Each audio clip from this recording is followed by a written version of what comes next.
Everyone, Said here. Welcome to Messy Growth. Got a great guest for you guys today, Anna Zarudzka. She's the co-CEO of Boldare, a 100% digital product company based out of here in Poland that's built over 300 products. Really want to dig into that. But she didn't start in tech. That's the interesting mix here. She started in jazz, painting, and television production.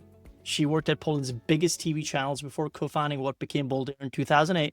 Perfect time, by the way. But here's the twist. Boldare runs on Holacracy. No traditional hierarchy, no bosses, just distributed authority. She's also co-founded a democratic elementary school that reimagines how kids learn. Considering I have kids, I would love to learn more about that. But today we're going to be talking about running a company without hierarchy, why traditional models are broken, and how her creative background shaped everything that she has built. Anna, thanks for being here. Thank you so much for the invite, and hello, everyone. Yes, absolutely. Thank you. Thank you so much. So I do want to talk about this kind of like the elephant in the room. You studied film production, worked in TV, studied law, and somehow ended up running a 100% software company. That's not a normal path. What was the moment you realized, yeah, I should start a tech company? Yeah, I wish I could tell you that there was one magical moment, this lightning moment, but there wasn't. It's like many times, but for a long time, I was trying to become an artist, the music school and the film school, but my curiosity, I realized that later on, of course, never stayed in one place. But I wasn't the person hanging out with the costume designers or even directors discussing like the symbolism or I don't know, fabrics. But my favorite places were always connected with tech. So like the broadcast van or cables, buttons, and this ugly equipment and people shouting about the technical stuff.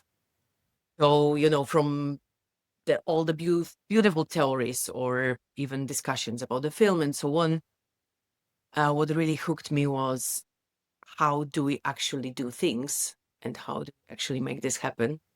So this how for me means tech and the system. So technology was always been there. But when I was leaving TV, it was exactly the moment, like you said, very good one and the bad one from other perspective. But it was Yeah. the moment when everything started to fall apart a little bit. Digital TV was coming and the quality was dropping, like budgets were shrinking, and the business model was like tracking or even maybe dying. Of course, it's not dying because it's still live, but still, it was some moment for everybody here. It was a time before YouTube in Poland. So it's like you can imagine this moment, but still, TV was something ugly for me because it was old. So I didn't want to spend my life like squeezing creativity or doing things for a dying format, I would say. And I wanted to escape because it was like, I don't know, enough for me. So with no strategy, to be honest, think that I should have some, beautiful story, but I had no strategy. It was a strategy to build companies. And before Boldare, I built two companies connected with the film and dedicated to the film production, but two disasters, no stories about that. These, of course, two beautiful learnings, but still, Yeah. then I decided to go into IT, would say. Yeah. I don't want to go deep into the failures you talked about, but something that came up in mind, which is oftentimes when I see failures in my life, I use it how we like to call it back home game tape. So you know how you're recording a match and then you replay that game tape and try to figure out where you went wrong. Is there a moment like that in your life now, considering you're very successful, you've made it by all accounts and measures? Do you still go ahead and play back that game tape and figure out, hey, I mean, these are the learnings that I could go ahead and apply in this current role or my life? I have it, it's not very clear like that. I know that the moment is coming and I can connect it. But one of the things I get very quickly after these two failures was about the business partner. The first one was that I need one. Yeah. This was like the main thing I knew before, after these two experiments, that I really need a business partner because I can't and I don't want to learn a bunch of things I'm not good at. And the second one is, who is it? Mm. Like, what is this figure? And of course, every time we have some kind of huge um, moment for a company, good one or bad one, I think was it a good idea to do this with that guy? Yeah. And each time I do it, it takes me it taking me back, Mm. to the experience I had before and the learnings there. Of course, it's not about people only; it's about ourselves in our life moments. So I know that I really need somebody behind me who can be a little bit fluid, me as well, when the times are changing. So this Yeah. is it. So that this moment is coming, and coming back all the time. Does fear really change when you're going through a hardship versus when you're at the top of the mountain? Do you kind of feel like that the fear stays the same? Is it the same feeling at the back of the head, but or is it different now that you're at the top of the mountain? The fear is like, but I got so many options now. No, it's getting bigger. I think it's Really? like the same. Of course, it depends, as consultants say. You know that almost everybody is saying it depends because that's true. It's very nuanced. Yes. So when you are on the top, you see more, and you have all the experience behind you, so you know how it ends when you slip, or when you, I don't know, lose some of your tool, when you lose your body, when you lose your friend on the way. You know what I mean? That you are more aware. So it means that you see a little bit differently, and you see from above many things around. And this is opportunity, of course. And it's a huge result, the great result of being on the top of something, whatever it means, that you can see more. But from the other hand, sometimes more narrow view, it's more safer. Yeah. Yeah, Yeah. it's like it's more safe. It's like, I would say that the fear is bigger because the responsibility is bigger and the height is bigger. So you can really see everything around, Yeah. almost everything you haven't before. Yeah. My mom used to tell me something when I was younger, and it's something that is imprinted in my head, which is the view is great at the mountaintop, but the fruit grows in the valley. Um, and essentially the premise is that enjoy the view while it lasts, because it's not going to last forever. Every sun that rises shall go down at some point. And the hardships are where the actually diamonds are formed. So seek as much as you can, and of course, take as much knowledge and experience from that as you can, because that's going to help you appreciate the mountaintop even more. So I guess there was a lot of that in there, in your experience.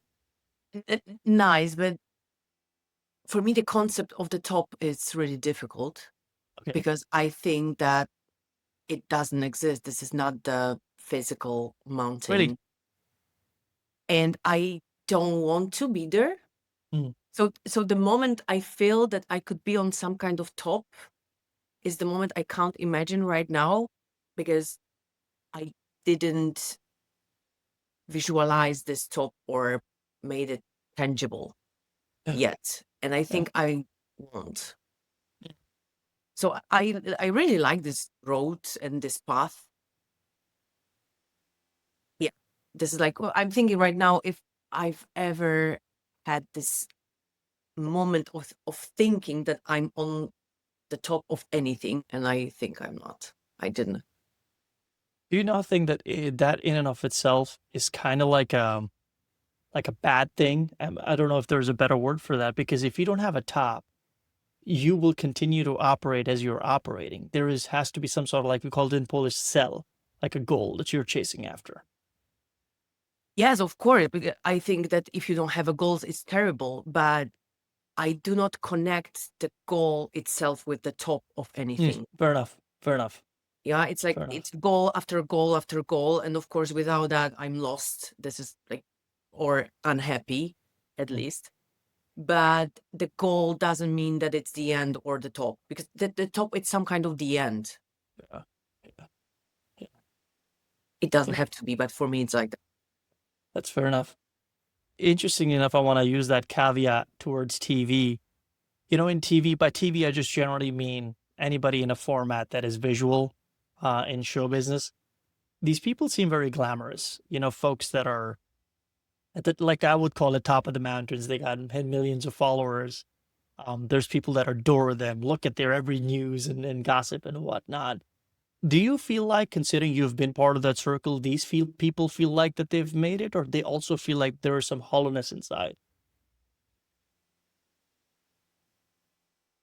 Yeah, I would like, I don't want to, but I would say like a old lady right now. But let's do it. It was always about the real class and real experience connected with the people I saw Mm. in glamorous world of media.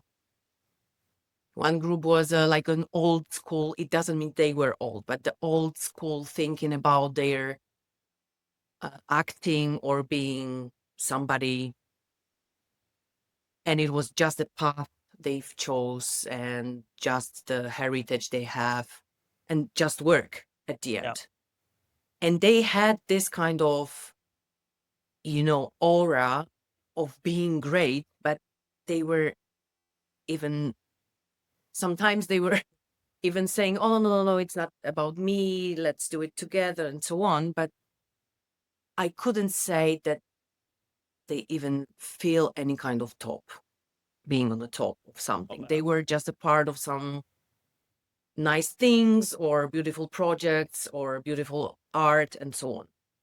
And the second group, not old school, the new school, I would say, very young, mostly uh, stars with many followers and so on, with this feeling. So I would say it's more about maybe even 50-50 percentage that you can find everywhere. I see the same in the environment of founders of IT companies right now. Yeah, when we meet, I can say that some of them act like people on the top of everything, some of them not. I think it's more personal than Yeah. industrial. Yeah. Yeah. Yeah. The power is one hell of a drug. So when you Everywhere. feel Yeah. like you're at the top, you really want Yeah. to exert that out in a lot of cases. Yes. Um, I want to talk about something, which is your LinkedIn says that you built who you are on bizarre experiments. Great. Music school, jazz, painting, off-roading, film, law. Which of these weird experiments turned out to be the most useful for running a company? Yeah, all of them and none of them, I would say, because it's like for years I heard like you are not consistent, you should have one serious hobby and stick with it. You are all over the place and so on. So I realized someday, many, many years after, and now I know that this all over the place is exactly what prepared me to run a company. Because every of those experiments, maybe not the jazz, but music school or painting or film, then law, then TV, then IT, required a big reset. It was a new city, new people, sometimes even new rules, No, and it's uncomfortable. It's not comfortable. You are a no. beginner again and again, so you have to let go. It's not easy, but you have to let go of status, or you have to accept that maybe this next thing will not work either. Uh, So it's like in a company, it's a pattern itself. It's jumping into something new, surviving the chaos many times, and being ready, really ready for a change, building something from scratch with no guarantee that it will be a success. And that's basically running a company, mm, I think. yeah. Yeah. There's just a lot of volatility and there's no certainty. I mean, if there would be certainty, then everybody would do it, right? That's kind of like the part here is that there are few who take that risk, and even fewer succeed in a path that is ridden with people who have failed. So in and of itself, it's a pretty championing story. Um, I want to talk about TV a little bit more. You spent years in TV production at TFP and Polsat, then started the agency in 2008. Why leave TV? What did you see in tech that TV did not have? Yeah, I told about it a little bit earlier, but it was about some kind of feeling that you stay in a dying world a little bit. It's not dying in one day, but Dying world in what sense? Sorry, that's what I it's want to like dig deeper into. it was it was about some kind of going down because the internet was everywhere around, and we knew that something would happen Okay. and it would be easy to produce. I'm a producer, so from that perspective, it was the terrible moment for me that everybody is able to produce things.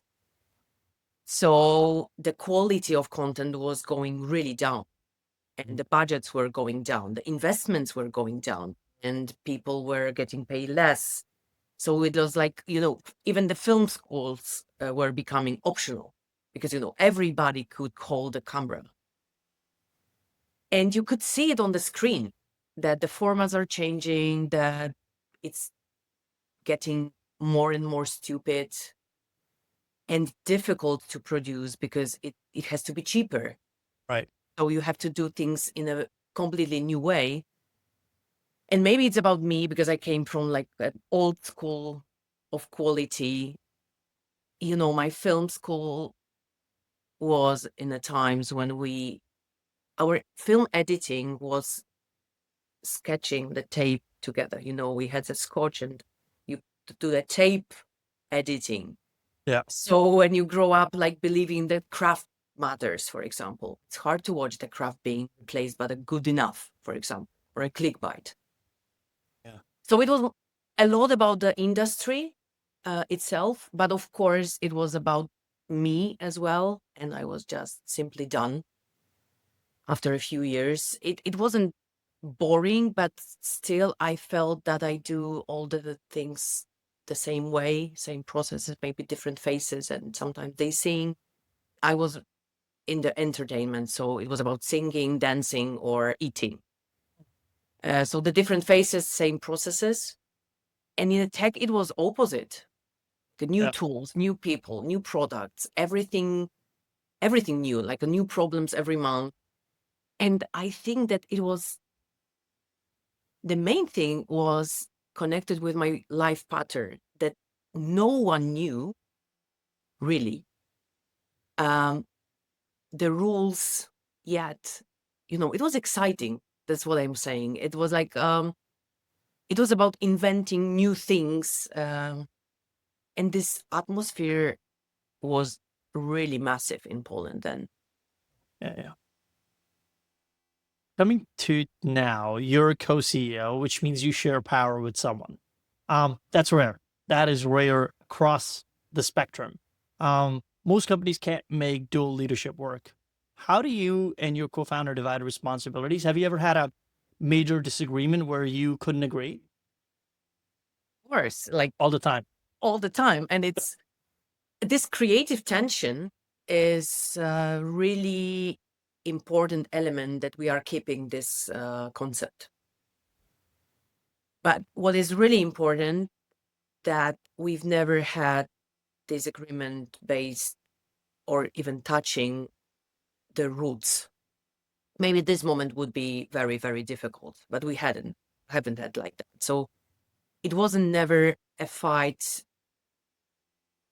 like a life threatening, or it's never about the values, I would say, but about decisions. Of course, we always have it.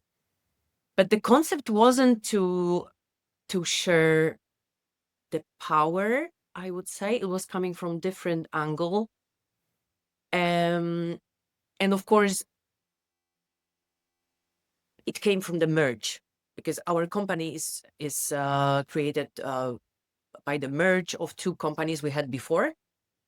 And we had two companies one design agency, and the second one was a software company. And for 10 years, we worked side by side on the same projects with the same clients, with separated brands, goals, and the cultures a little bit. And one CEO was me, and the second one was Piotr. So when we merged, we didn't want to lose the heritage before we've built. It's like this design and software topic and the culture both were very important. So it was a combination of both. That's why we decided to cooperate and co-build the company. And of course, it's not easy, but I would say that maybe it's easier than you are alone. Yeah. Yeah. I guess a lot of the folks don't even look at it from the positive lens. Again, it's coming back to the point of power, right? Like, I gotta have the ultimate decision-making power. How dare somebody be in the same role as I do? But it's actually really helpful to being able to use somebody as a soundboard, and because you Yes. don't have all the answers. Nobody does. That's just not true that somebody does. Right. So that's actually very powerful. And I think it's about some kind of coexistence connected with the moments in the life you have. If you run a company for such a long time as we do, it's really important to know that if you are in a bad position or moment, or you need some time for yourself, you are replaceable. Oh, yes. Really easily. It's not the replacement. Of course, I know that you can replace your responsibilities and you can spread it into people and so on. You always have somebody you can trust, but it's different. It's really replaceable thing. So I think it's something people don't think about when they think about building the company together with the people. They think about power. I think more about coexistence on the bad and the good times. Yes. Yeah. 100%. I think that a lot of the folks, why they think that they're not replaceable is because it's a coping mechanism. Because if you feel that you're important and you attach your identity to everything that feels like irreplaceable, you build this figment of your imagination. But if Steve Jobs can be kicked out of Apple, I'm pretty sure that everybody else is replaceable by by any stretch of the imagination here. It requires a little bit of different thinking. Talking Yeah. about so go ahead. Yeah, it's like if I would be Steve Jobs, I would possibly not have any co-CEO. Really, why's that? It's like I I think think he's the perfect example of somebody who needs a co-CEO. yeah, he needs one, but I'm not sure if there is any possibility to be replaced. So maybe enough. that factor would not work. You know why? It's like in our company, it's a service company. So we are not so important as a visionaries.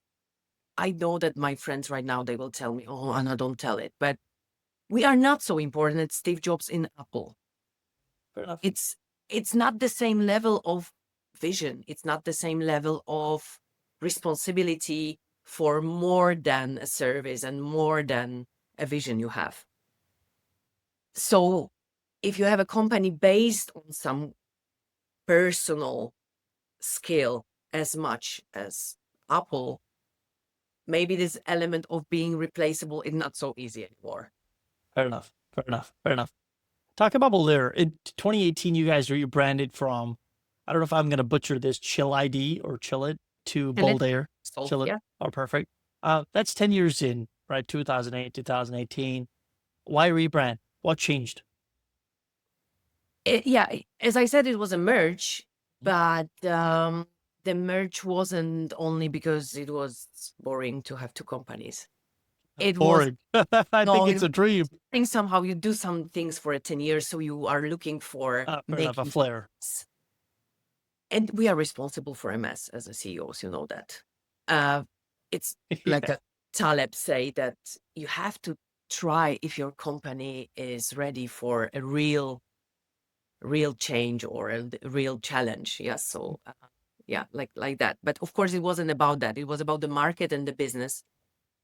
We thought about combination of both companies, and to build together things for the customers, like differently. So together meant full cycle digital products, from the strategy and design to development, scaling. And back then in Poland, almost nobody was positioning themselves clearly like that. And we did. Yeah. And of course, then it was a change for almost everybody. Yeah, I'm really happy of that. And I'm really proud of that. So it was a new organism built from two major companies, but it was a new organism, new name, new promise, a new level of responsibility. So it was the one reason. And the second was that we didn't want one company to eat the other one. And I saw it in many cases when merge happens, that one company is eating another one from the perspective of the culture, and people are not happy and so on. So yeah, new brand was a really exciting thing, really good for the market thing, because the offer was new, and for the people inside, I think. Fair enough. Fair enough. Talking about the scale of the company, you went from 10 people to 100 people while implementing Holacracy. Like I said, it's a system that eliminates managers. Most companies can't scale past 50 people with traditional management. How did you do that without managers? Was there something that broke along the way? It's maybe we can talk about something else. Of course, this is the main thing I can talk about, but we have to clear like the air a little bit. We set up a Holacracy when we've been 100, and then we grew to 200.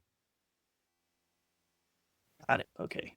So we did it because we were growing.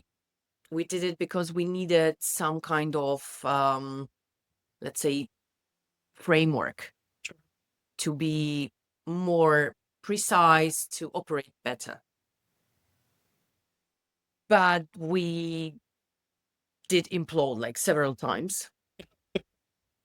And so if we had this conversation like 3 years ago, you would say even, wow, we have 200 people, that's impressive. And today it's 100. So technically it's not a growth story. Regression. Yeah, so when the Holacracy came, we grew, and then we scaled down. So part of it was, of course, forced by the market and global situation. Let's not pretend it wasn't, but part of it was very intentional. It was step by step rebuilding the quality of what we do. Because when we grew fast, it's always like that. When you grow fast, it's easy to lose like quality of service. It's very easy to lose leadership. And the combination of scaling and Holacracy made our leadership like terrible. Yeah. So we lost operational excellence, definitely. And some of the things on our way up. So we treated this down moment as an opportunity to clean the system. And we are here today. So Fair enough. we chose to be smaller, as small as we are, I would say, with a tighter team and definitely higher standards, instead of being 200. It was looking really good on LinkedIn, to be honest, but it wasn't nice. Flex. So you didn't make it to Forbes, huh? I don't know. It's like I almost made it to Forbes, but it was a Forbes woman, so it doesn't count. Yes. Oh my God. Of course it does. I know that, but of course I'm joking that it wasn't about what I wanted to be. It was about management a little bit. But yeah, so honestly, it was a mix of Holacracy, fast growth, and our bad implementation of Holacracy, I would say, because Holacracy itself is really nice, and we have it till today in Fair a enough. less rigid understanding, but we are not so radical anymore. Mhm. It's interesting you mentioned something earlier about, responsibilities lying with the CEOs.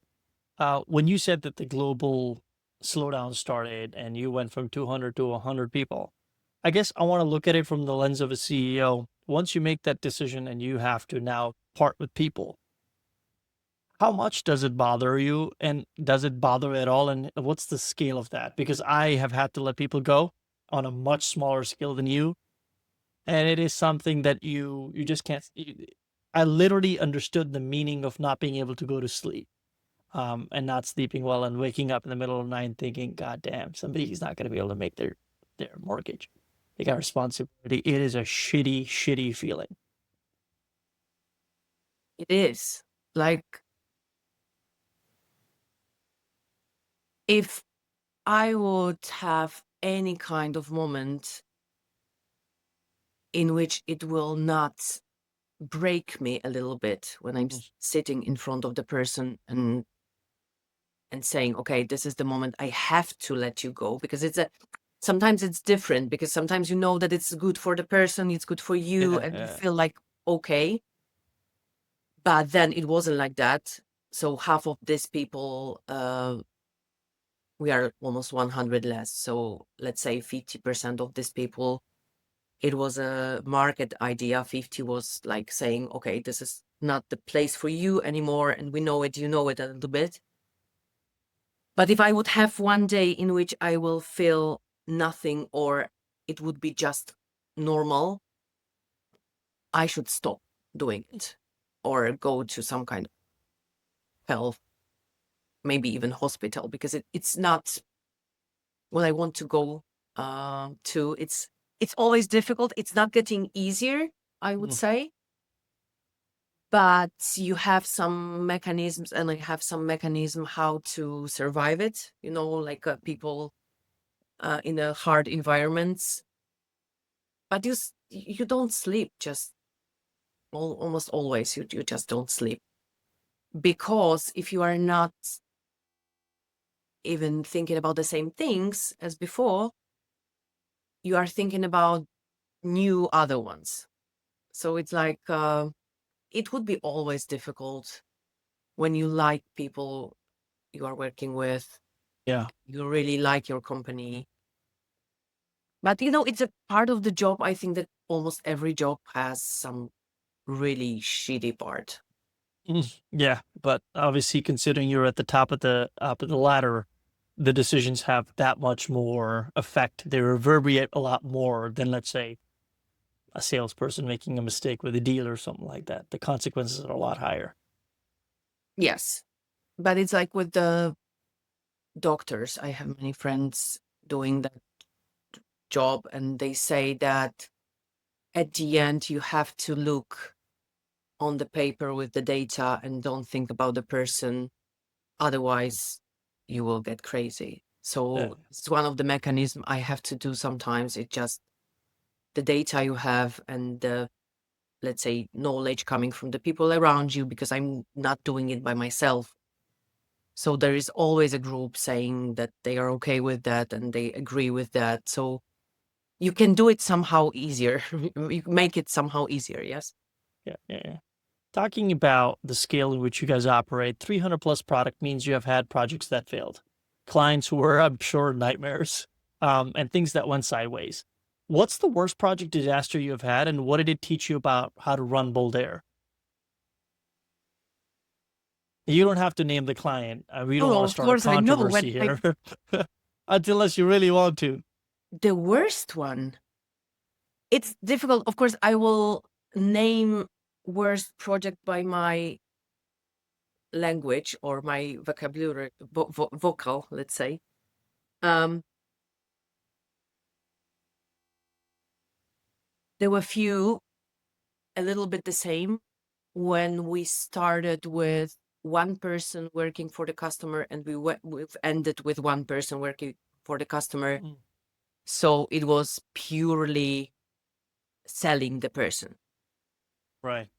And when you realize that it's not possible to go a little bit higher and build on that something bigger, you realize this is not what you wanted to do.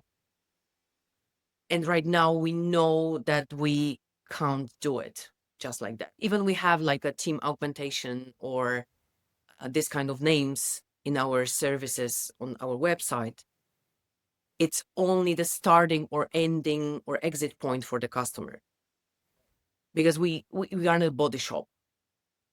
Fair enough. And the worst projects are the projects not for the worst customers, because I believe that it doesn't exist something like a worst customer. You make him worse. Oh, you'd be surprised. I know, but it's like, so it, if you say that, it means that you've decided at the beginning to work with the person you shouldn't Fair. work with. It's a wrong fit to begin with, right? Definitely. So it's something wrong on your side as well, Of isn't it? course, of course, of course, 100%. So I would not say that it was a worst customer. It was a worst project in which we allowed to do things we shouldn't do, or even decided to do the service we shouldn't do. So this kind of body shop things, I would say it's the nightmare for us. And we took many, many lessons from that. I bet. I want to talk about, you talked about Buddy Shop, got it. Most Polish tech founders dream of building the next SaaS unicorn. Right now, it's all the hype with Lovables of the world and 11 Labs and so on and so forth. You have stuck with client services for 17 years. Why? Are you leaving money on the table, or is just everyone else chasing the wrong thing? Yeah, it's like, I love this question because, to be honest, it's like, yeah, it's very sexy. It is, right? You know how cool that is? It's very sexy to have a SaaS. Yes, it's like, Yeah. it's like a dream everybody has, but to be honest, I've never had. And I was thinking about that for many times. Why? And why I'm this service person, because I am. And I genuinely really love the clients and their messy real life problems. You know what I mean? It's like, Fair enough. put me in a pure product company. I know that it doesn't exist, but still, a pure product company with one problem for a year and I will die for a boredom, I suppose. So, of course, on the paper, SaaS is sexier, and going to some kind of reasonable reasons. This business runs like 70-80% gross. Yes, it's like a average margins, of course, when they are healthy, and sometimes Of even course. high. And more service providers live like closer to 60-50 gross margin, maybe Give or 10, take. 20% net if they are disciplined, of course. But what the spreadsheets and the numbers doesn't show is that in services you get a, how to say that, you get the front row seat to how dozens of organizations actually work. Yeah. The politics sometimes constraints, but of course the solutions as well, and the markets. And you get paid, and I say that you get paid to learn over and over again, instead of betting like the whole company on one product idea. For me, it's easier. It's Fair enough. more flexible. Diversified. So you can even lose something. You always have something else. It's more, let's say, stable from some kind of perspective. And like, maybe like a little secret, many pure SaaS companies quietly run big professional services arms. You know that, because they know how to make the product actually work in the real world, and they need services to do that. And it will grow. You know, today you can vibe code many products within hours. Yeah. Of hours, minutes.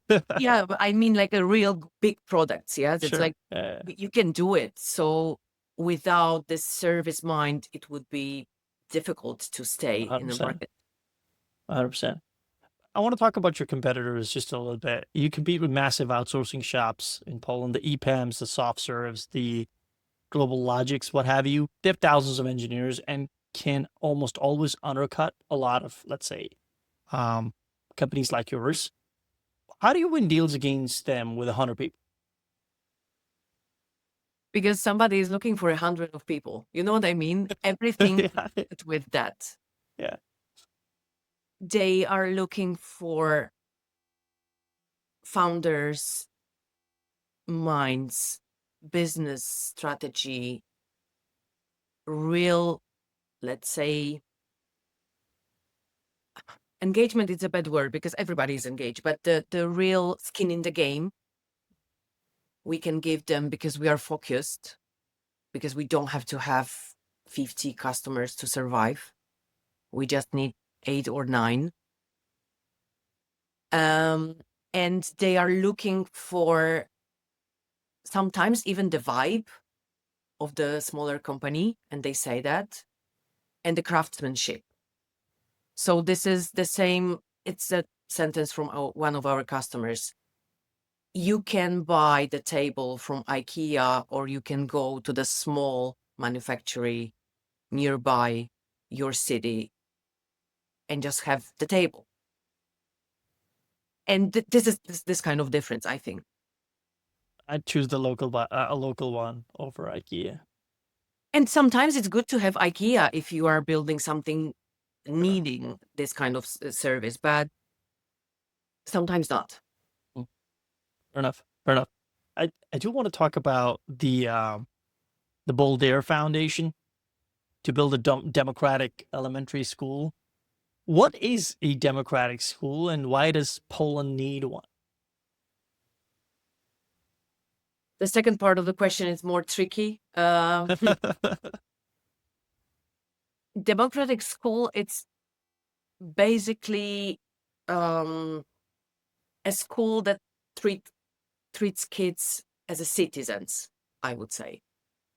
So not an object to be managed, but the citizens of some kind of city or, let's say, world. Sure. And there are 2 principles for all the schools which want to be democratic with the real name. The first one is the self-directed learning for the kids. Mhm.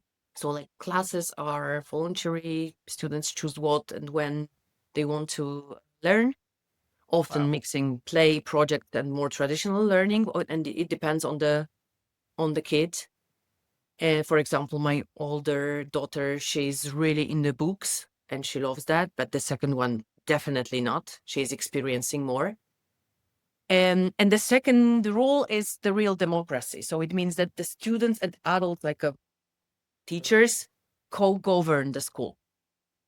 So they vote, they have budgets, they do projects. So kids experience democracy as a daily practice. And I don't know if Poland needs one I need more. it. It's like, because there are many, the schools, democratic schools in Poland are relatively new. It's like a niche movement, but it started like in 2013, I suppose. Wow. But there are already dozens of schools, but not in every regions. In Silesia, it's not so very popular. But so we wasn't the first ones. Fair enough. Fair enough. I want to talk about, you mentioned Silesia. Gliwice isn't exactly a tech hub. Most investors, clients, talent, they reside in Warsaw, Krakow, Wrocław, Trójmiasto. Being in Silesia ever cost you a deal or a hire, or is it that we're outside the chaos thing that actually an advantage? I'm not from here, so I was asking the same question to myself for many years. But Why of this, course, right? yeah, but I knew why I did it, and I came from Warsaw to here to Gliwice to build the It's company. supposed to be Odwrotnie, the other way around. Definitely, and everybody was going to work on Monday from Gliwice to Warsaw, and I was doing opposite. I was I was doing from Warsaw, like a weekend in Warsaw and then week in Gliwice. But we actually have 4 offices. Don't worry, we have in Krakow, Warsaw, and Wrocław. But Silesia was our hometown, and it's a home base till today. And first rule, very simple, is a really serious technical talent pool. It's really serious one. Polytechnics here is one of the leading technical universities, but then it's like across the street from us here. And a lot of very smart people prefer to stay here instead of moving to Warsaw or Krakow. They want to be here. It's quite tight. This like connection with the region is really, really good working here, I would say. So we are happy to catch these people before they get on the train to some of the cities, yes? Yeah. And the second is a completely different attitude. That's why I was so sure to come here. I was studying here, even I'm not from here. And I saw the difference when I was working in television. What is the difference of doing things?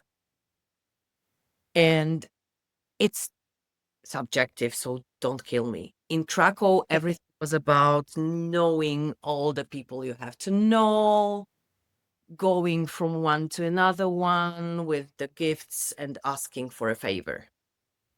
In Warsaw, it was very, very strict, but it wasn't able to do things quicker.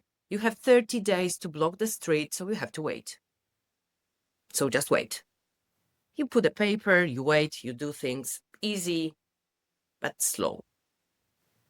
And when I was doing films here or TV production here, I was asking people for help, like a boss of the police in our city. And he was like, yeah, and I will do it. Let's do it today or tomorrow. I will ask Marcin or Wojtek to do it. Mhm. And I loved that. It's something really special. Of course, not everybody, but the general view was very special of doing things. And I really believe, and I know it today, that Silesia has this industrial culture of we actually build things. You know what I mean? It's like less noise, less talking, fewer fashion-driven startup bubbles, but more focus on the real work. And Yeah. we do craftsmanship. We do real work. We just build things. Yeah. And of course, we have a twist. We think about design, and of course, we do some beautiful stuff. But still, the roots are in this, let's say, industrial culture. Yeah. Fair enough. Fair enough. It reminds me of something. I've been living in Warsaw for a long period of time. Just before I got I wanted to get the citizenship for Poland. What I didn't know is that you have to get a birth certificate, and it has to be a Polish birth certificate. I don't know why. It took me 6 months and continues trying for 6 months. I couldn't get it in Warsaw. I couldn't even get a date in the Urząd to get that birth certificate. So what I did was I was zameldowany in Podlasia in Sokółka. It's a small town literally near Czarnobiałostocka and Białystok. I went there in the morning. I drove my wife. I said, I'm zameldowany there anyway. So our kids were born in Białystok. Let's try to pull that angle. I was there at 10 a.m. Nobody was in the office except the lady. And I think by 10:35, I walked out with a birth certificate. That's the day I realized that if I could get out of the city, I will get out of as soon as possible, because the thing that you're talking about, things being able to get done faster, people are more hospitable, they're more respectable in a lot of ways, and they really appreciate things. They're not in the rush and the drive of Warsaw or the big hubs that are here in Poland. I guess it's the same everywhere.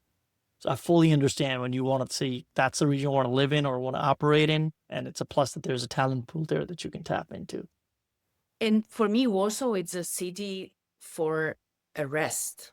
I know it's maybe difficult to get, but I go there because I have many people there I love, but I go there and we go as a family for the weekends. And it's a little It's bit, the other way around. I know that, but it's a different Warsaw, you know it. It's a Yeah, different vibe. You can do so many beautiful things and you course, can yeah. build the city. And then if you want to do something at work, you can go back to the smaller city and do it easier. Yeah, fair enough. I think you've cracked the code, and I want to tap into that as I grow older. I will ask you within like 5 years, where do you live? What Yeah. small city right now? I have a Jauka like 30 minutes from my home. It's in Garvolin. It's towards Lublin, and it's just it's a village, but it's forest. I have my stuff. I don't. There's no people around me, and this is it. I would retire there. I don't care what's happening in the world or SaaS. Go be on LinkedIn. I don't care. Like I just want to retire on my own farm, and I think that's the ideal dream is just get away from all this nonsense. So I fully understand there is something there. You know, there is as you get older, there is some aspect of it that is very attractive. For the most part. But coming back to you, I guess it's my kind of like a final question before we dig into our rapid fire round. 17 years is a long time to run one company. Have you ever wanted to quit? What keeps you going? It was about like 2,000 times, maybe 10,000. And I think that everybody says that, but yeah, it's always a question why I'm here. I love the quote. I really love that book, and the grows only the paranoid survive. I don't know if you know it. I do not. It's really good book. It's an old one, but he says that only paranoids survive. Yes, it's like paranoid means many things there, but I think every founder who is honest will tell you that you go through cycles. And the cycles where you are this close of walking away. It's like maybe sometimes, maybe many times, but what worked before stops working. People you trusted leave, or you can't trust them, market flip. It's like 100 everything. things. Yeah. And I have this moment that I look to my current calendar and think, why I'm doing this to myself, for example. And what it's keeping me in, it's first curiosity, the same pattern from my childhood of, being curious. And I still find it fascinating how organizations work. This is the part I really love. That's why I do services, I would say. How they work, or not our organization, but the organizations in general. Because, I've never had any specific studies about the business. I will do MBA sometime, I think, but every crisis is basically a live MBA for me. Can't be taught in a classroom, can it? Yes, and it's like MBA in human behavior, markets, and everything, MBA of many layers. Of course. And the second is people. And really, it's a cliche, but when I look at some of the teams and the products we are building or we've built together, it's hard to imagine just not being a part of that story. So maybe it's a FOMO thing as well. But yeah, it's the paranoia part is real. I would say that I assume things will break. So I might as well stay and try to break them on purpose before reality does. That's what I said about the merge. And this is something I really like, that you have this opportunity to test your ideas as well. This is the ego part for sure. And it's really needed, I think. Otherwise, I will not do what I do. And I can't imagine myself yet that I don't have this moment that I can break something or build something or crush, or it's about the curiosity all the time. And if I would lose it, it would be the end. Yep.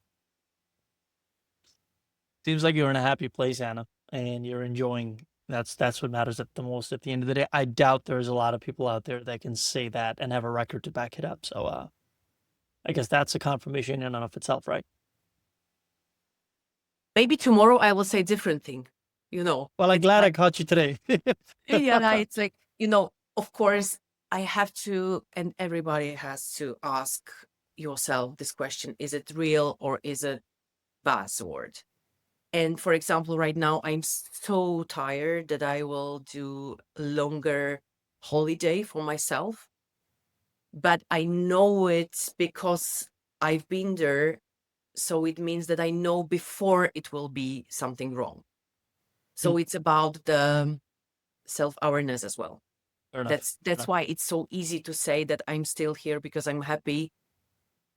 But of course, it's not easy to be happy when you No. do some things like that, and you think sometimes that it's enough. And I have this moment right now. So next week I will start my longer holiday season. Well, I wish you nothing but the best, and hope you get to have some fun time off, Thank you. and enjoy holidays with the family. Very quick, rapid fire round, quick questions, quick answers. Best advice you've ever received, business or personal? I don't listen advisors. That's terrible, but No, it's fair enough. nothing. No, nothing. Just being close to me by my friends and family. It's the best thing I receive. Advice is not.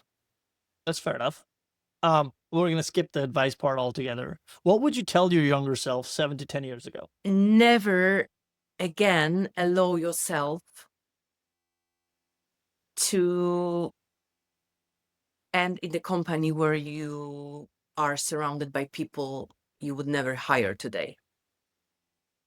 So never step away from recruitment. That's fair enough. That's pretty cool, actually. People could use that advice. Is there an ongoing challenge in your work that keeps you up at night?